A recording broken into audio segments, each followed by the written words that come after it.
یہ آیات سکینہ سے مراد قرآن پاک کی وہ آیتیں ہیں جن میں لفظ سکینہ وارد ہے۔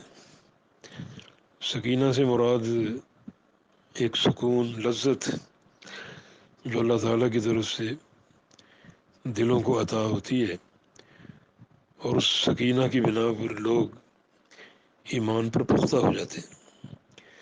تو یہ ٹھیک ہے کہ یہ ساری قرآنی آیتیں ہیں، لیکن احادیث میں اس مجموعے کا کوئی ذکر نہیں ہے کہ نبی علیہ السلام نے آیات سکینہ کی کو فضیلت بیان کی ہو کہ ان کو اکٹھا پڑھنے کا حکم دیا ہو۔ ایسی کوئی چیز وارد نہیں ہے۔ ایک شخص اپنے طور پہ پڑھنا چاہے تو پڑھ سکتا ہے، مگر اس کی تشہیر کرنا، لوگوں کو دعوت دینا کہ وہ بھی پڑھیں، یہ درست نہیں۔ یہ چیز پھر ایک شریعت سازی کے زمرے میں آ سکتی۔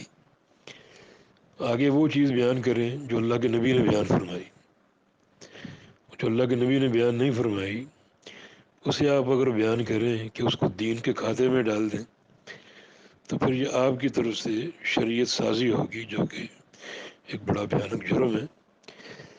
تو اپنے طور پہ آپ پڑھنا چاہیں تو پڑھ سکتے ہیں، مگر اس کی تشہیر ان ذرائع سے کرنا یہ ثابت نہیں۔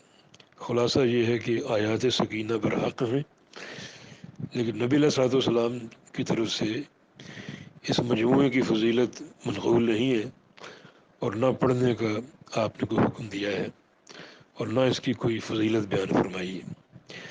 تو اس لیے جو چیز آپ سے ثابت نہیں ہے اس کی نشر و اشاعت سے گریز کیا جائے۔ اپنے طور پہ پڑھنا چاہیں تو پڑھ لیں، لیکن دوسروں کو آمادہ نہ کریں، ورنہ یہ تشریع کہلائے گی اور شریعت سازی کہلائے گی۔ واللہ اعلم۔ السلام علیکم۔